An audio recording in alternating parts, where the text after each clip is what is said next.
স্ত্রীকে চিনবে না, স্ত্রী স্বামীকে দেখে পালিয়ে যাবে, বন্ধু বন্ধুরে চিনবে না, পীর সাহেব মুরিদরে চিনবে না, মুরিদ পীর সাহেবরে চিনবে না, দলের কর্মী তার নেতারে চিনবে না, নেতা তার কর্মীরে চিনবে না, বন্ধু বন্ধুরে দেখে পালাবে। এই কঠিন মুহূর্তে সূর্যটা মাথার কাছে চলে আসবে, জমিনটা তামার জমিন হবে, আজকের জমিনের মতো নয়।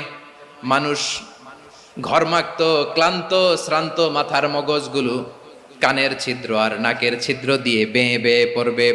বিশ্বনবী ফরমান, ময়দানে 7 শ্রেণীর ব্যক্তিকে রব্বুল আলামিন তার আরশের নিচে ছায়া দিবেন।